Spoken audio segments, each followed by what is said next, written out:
Hey guys, I'm sitting roadside right now.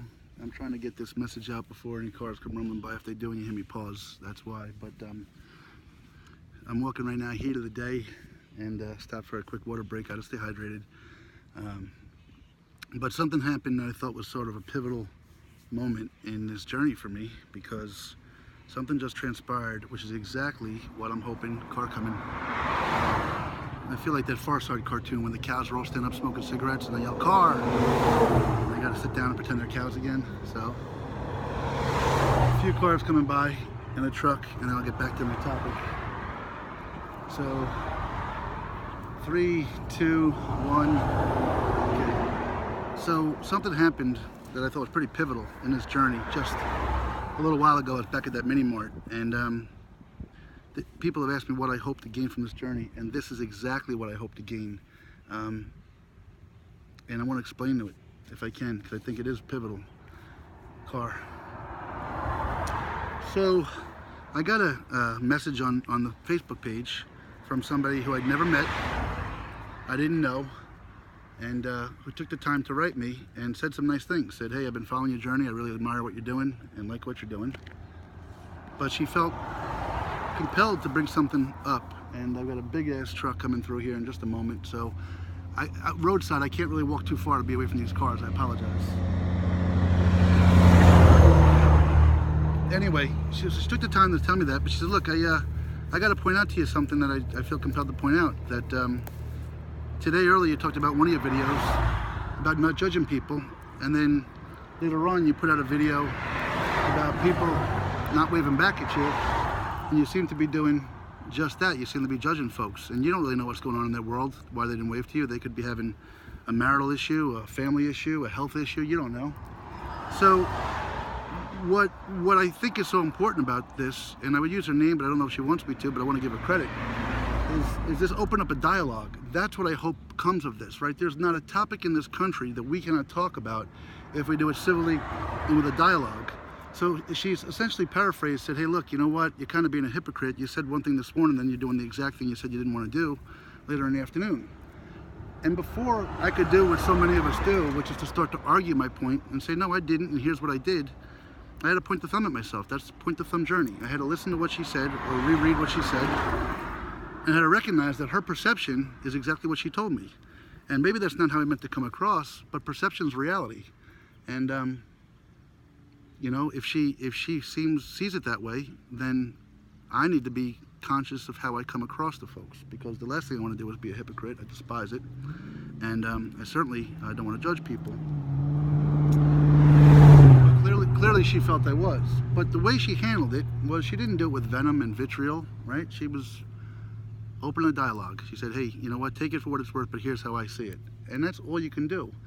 And too many times, people in my shoes would be combative. The minute she said that, would be telling her why she's wrong, why I'm right.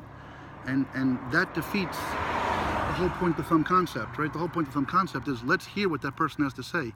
I can't tell you in my toxic relationship I had how many times things would have been de-escalated if both of us, when someone spoke, had taken the time to hear what they were saying and say, "Okay, that's the way they're seeing it, so that must be how I'm coming across." Instead, we were so busy telling the other why we were right and why they were wrong, and that wasn't just us. That's not specific to us. That's around a lot of conversations in the workplace, in the home, everywhere. But I do want to talk about the whole thing she brought up. So I'd still disagree. I don't think I was being judgmental, and I hope I don't come across as judgmental. My point is, I want people to ask the question of themselves. Her point was, or one of her arguments was, you know, you don't know what's going on in their world. They have things going on that maybe they don't want to wave to you. But I look at it like this, as I said in the earlier, if I flipped them off and gave them something negative, I guarantee most of them would have reacted. So why does something negative give them the impetus to react, but not something positive? And that's the challenge I'm asking you all out there. You know, my challenge isn't to say that these 19 people that didn't wave back are bad people. I'm not implying that at all. I'm not saying we should think less of them or they're anything bad. My question is, I would love to meet all 19 of those people right now and ask them, why didn't you wave back? What was it about you that didn't make you wave back? That's what I want people to ask themselves. I want them to point the thumb. So when you're out at a backyard barbecue this weekend, when you're out at a baseball game or a school function or around the dinner table with your family, ask a general question. If you're driving down the road and a stranger walking the other way waves at you, would you wave back? And if the answer is no, which is fine, ask yourself or ask them, why wouldn't they? You know, if I walked up to every individual of those 20 people and said, here's a $5 bill, I don't want anything for it. I don't want thanks, here's just a $5 bill, go buy yourself something. Regardless of what they were going through, marital issue, family issue, health crisis, they probably would have received the $5 bill and put it in their pocket and said, thanks. There's no downside to it, right? Why wouldn't they take a $5 bill if I'm asking for nothing in return?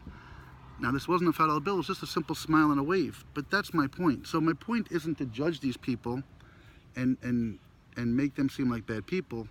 My challenge to you, the challenge to start changing every one of us one by one, is to point the thumb at yourselves, to ask your friends and your family, how would you handle that situation?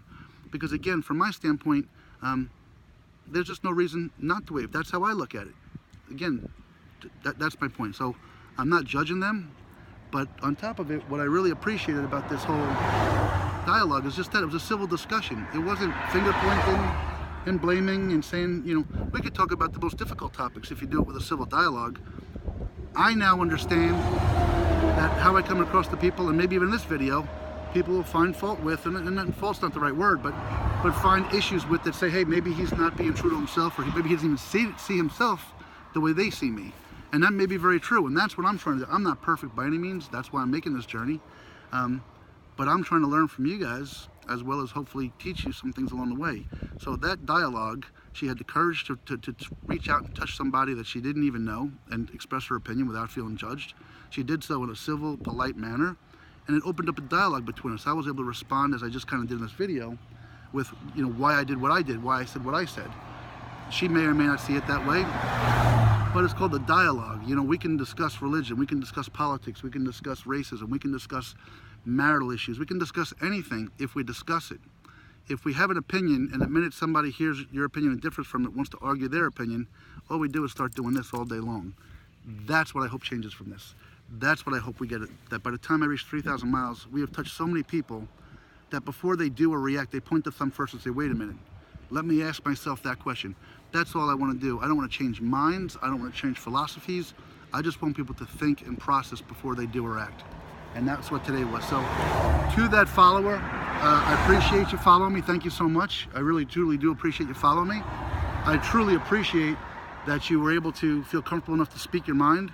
And then more importantly, I'm appreciative that you did it in a humane, civil, you weren't trolling and, you know, cursing and screaming, whatever it is. You know, I'm not a big internet guy, but I hear these trolls are out there all over the place. Because of how you responded to me, allowed me to come back and respond back accordingly as well.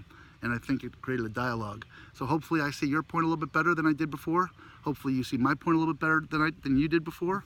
And as a result, hopefully we'll both take our next encounter with whoever and learn from it. And I think if we do this little by little, step by step, one bucket at a time on the fire, you know, who knows by the time I'm done with this journey in 5 years from now, in 10 years from now, what this point of thumb really can become. So that in a nutshell is what I'm hoping comes from this trip. I'm hoping that people will take the time to ask themselves questions, that I give them enough feedback that they go, wait a minute, let me ask myself, how would I react in that situation? What would I do? And why would I do it that way? Why wouldn't I do it that way? That's my goal. So anyway, guys, thanks for listening. I wanted to have some water and get that out. So thank you guys for listening, and have yourselves a great day.